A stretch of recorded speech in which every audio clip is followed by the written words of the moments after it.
പഴംപൊരി എന്ന് പറയുന്നത് മലയാളികൾക്ക് വളരെ ഇഷ്ടപ്പെട്ടിട്ടുള്ള ഒരു പലഹാരമാണ്. അപ്പോൾ പഴംപൊരി കേരളത്തിൽ തന്നെ പല നാട്ടിലും പല രീതിയിൽ ഉണ്ടാക്കാറുണ്ട്. കൂട്ടുകളിൽ വ്യത്യാസം ഉണ്ടാവും, അതുപോലെ തന്നെയാണ് രുചിയിലും. അങ്ങനെ കുറച്ച് വ്യത്യസ്തമായിട്ടുള്ള ഒരു പഴംപൊരിയാണ് ഞാൻ തയ്യാറാക്കാൻ പോകുന്നത്. ഇത് എൻ്റെ നാട്ടിലൊക്കെ ഉണ്ടാക്കുന്ന ഒരു രീതിയാണ്. അപ്പോൾ നിങ്ങൾ സാധാരണ ഉണ്ടാക്കുന്ന പഴംപൊരിയിൽ നിന്നും ചിലപ്പോൾ വ്യത്യാസങ്ങൾ ഉണ്ടാവാം.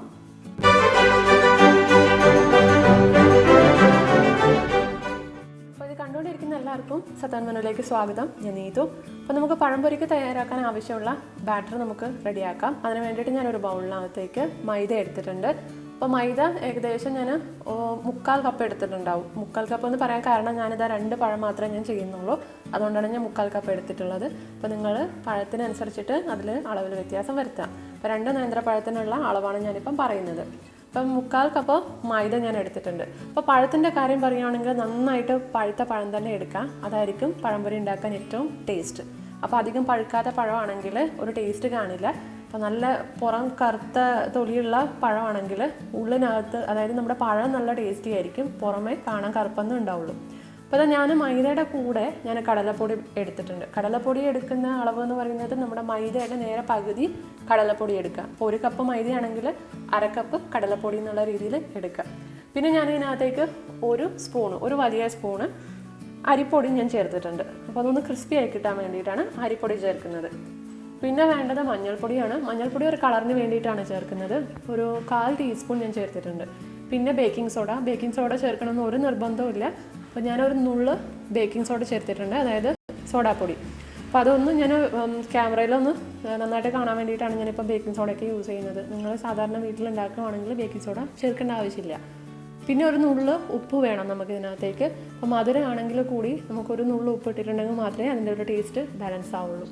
പിന്നെ വേണ്ടത് പഞ്ചസാരയാണ്. പഞ്ചസാര നിങ്ങളുടെ മധുരത്തിനനുസരിച്ചിട്ട് ഇട്ട് കൊടുക്കാം. അപ്പം ഞാനിവിടെ 2 വലിയ സ്പൂണ് പഞ്ചസാര ചേർത്തിട്ടുണ്ട്. അപ്പോൾ നിങ്ങളൊന്ന് ടേസ്റ്റ് ചെയ്ത് നോക്കാം. മധുരം കുറവാണെന്ന് തോന്നുന്നുണ്ടെങ്കിൽ കുറച്ചും കൂടെ ചേർത്ത് കൊടുക്കാവുന്നതാണ്. അപ്പോൾ കുറേശ്ശായിട്ട് ഇട്ട് കൊടുക്കുക. ആദ്യം 1 സ്പൂൺ ഇട്ടിട്ട് ടേസ്റ്റ് ചെയ്ത് നോക്കാം. അപ്പോൾ കുറവാണെന്ന് തോന്നുവാണെങ്കിൽ വീണ്ടും ചേർത്താൽ മതിയാവും. അപ്പോൾ ഇനി നന്നായിട്ട് എല്ലാം കൂടി ഒന്ന് മിക്സ് ചെയ്ത് കൊടുക്കുക. ഇനി നമ്മളിതൊന്ന് ആവശ്യത്തിന് വെള്ളം ഒഴിച്ചിട്ട് നല്ലൊരു കട്ടിയിലൊരു ബാറ്റർ തയ്യാറാക്കണം.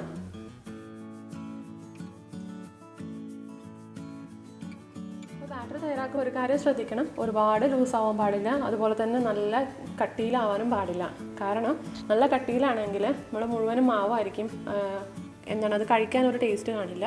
അതേപോലെ തന്നെയാണ് മാവ് ലൂസായാൽ ഈ പഴത്തിൽ മാവ് ഒട്ടും പിടിക്കില്ല. അപ്പോൾ ഒരു നേരത്തെ ഒരു ലെയർ മാത്രമേ ഉണ്ടാവുള്ളൂ. അപ്പോൾ അതും ഒരു ടേസ്റ്റ് കാണില്ല. അപ്പോൾ നമ്മൾ മാവ് ഉണ്ടാക്കുന്ന സമയത്ത് ഒരുപാട് കട്ടിയിലും അല്ല, എന്നാൽ ഒരുപാട് ലൂസും അല്ലാത്ത ഒരു പാകത്തിൽ വേണം നമ്മൾ മാവ് ഉണ്ടാക്കിയെടുക്കാൻ വേണ്ടിയിട്ട്. അപ്പോൾ ഞാനിവിടെ മാവ് റെഡിയാക്കിയിട്ടുണ്ട്. അപ്പോൾ നിങ്ങൾ കാണാം, അതാണ് അതിൻ്റെ പാകം. അപ്പോൾ ഇത് സൈഡിലോട്ട് മാറ്റി വെക്കാം. ഇനി നമുക്ക് പഴം ഒന്ന് റെഡിയാക്കിയെടുക്കാം. അപ്പോൾ പഴത്തിൻ്റെ 2 സൈഡും 2 അറ്റം ഒന്ന് മുറിച്ച് കളയുക. അതേപോലെ ഒന്നുകിൽ നിങ്ങൾക്ക് വലിയൊരു പീസായിട്ട് ഒരു പഴം മുഴുവനായിട്ട് സ്ലൈസ് ചെയ്തെടുക്കാവുന്നതാണ്. പക്ഷേ ഞാൻ എടുത്തിരിക്കുന്ന കടായി ചെറുതാണ്, അതുകൊണ്ട് ഞാനിത് 2ആയിട്ട് നടുവിലെ മുറിക്കുവാണ്. എന്നിട്ട് ഒരു കഷ്ണം 4ആയിട്ട് സ്ലൈസ് ചെയ്തെടുക്കാം. അപ്പോൾ ആ ഒരു കട്ടിയിൽ തിക്നെസ് എന്ന് പറയുന്നത് നമുക്ക് കറക്റ്റായിരിക്കും. അപ്പോൾ നോക്കിക്കത് ഈ ഒരു കട്ടിയിൽ നമുക്ക് കിട്ടും.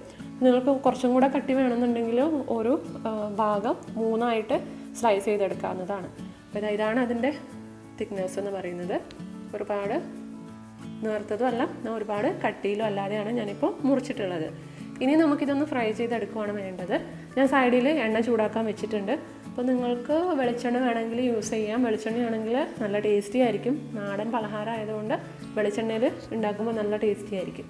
അപ്പോൾ എന്തായാലും എണ്ണ ചൂടാക്കാം. എണ്ണ നന്നായിട്ട് ചൂടായതിന് ശേഷം നമ്മൾ മുറിച്ച് വെച്ചിരിക്കുന്ന പഴം ഈ ബാറ്ററിനകത്ത് മുക്കിയിട്ട് ഓരോന്നായിട്ട് എണ്ണയിലിട്ട് കൊടുക്കാം.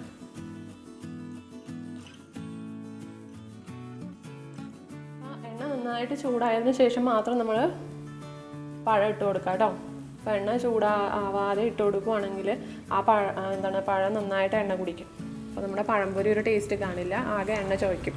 അപ്പോൾ അതേപോലെ തന്നെ ബേക്കിംഗ് സോഡ ഇടുമ്പോഴും ശ്രദ്ധിക്കുക, ഒരുപാട് ഇടരുത്, എണ്ണ കുടിക്കും നന്നായിട്ട്. അത് ഇട്ടില്ലെങ്കിലും കുഴപ്പമൊന്നുമില്ല, പക്ഷേ അധികം ആവരുത്, ഒരു നുള്ളു മാത്രമേ ഇടാൻ പാടുള്ളൂ. അപ്പോൾ അതാ നമ്മൾ ഒരു സൈഡ് പഴംപൊരി നന്നായിട്ട് ഫ്രൈ ആയി വന്നിട്ടുണ്ട്.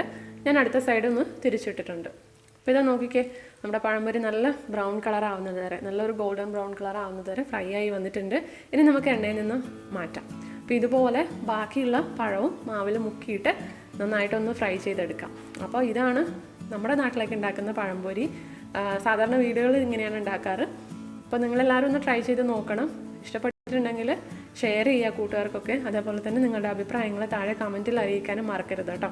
അപ്പോൾ നല്ല ടേസ്റ്റി ആയിട്ടുള്ള തനി നാടൻ പഴംപൊരി റെഡി ആയിട്ടുണ്ട്. അത് കണ്ടില്ലേ, പഴം നന്നായിട്ട് പൊങ്ങി വരുന്നുണ്ട്. അപ്പോൾ 2 സൈഡും ഫ്രൈ ആക്കിയിട്ട് നമുക്ക് സെർവ് ചെയ്യാം. അപ്പോൾ വീഡിയോ ഇഷ്ടപ്പെട്ടിട്ടുണ്ടെങ്കിൽ എല്ലാവരും ലൈക്ക് ചെയ്യാനും ഷെയർ ചെയ്യാനും കമൻറ്റ് ചെയ്യാനും ഒന്നും മറക്കരുത്. അതേപോലെ തന്നെ ചാനൽ സതോൺ മെനു സബ്സ്ക്രൈബ് ചെയ്യുക. അപ്പോൾ നമുക്ക് അടുത്ത വീഡിയോയിൽ വീണ്ടും കാണാം. താങ്ക്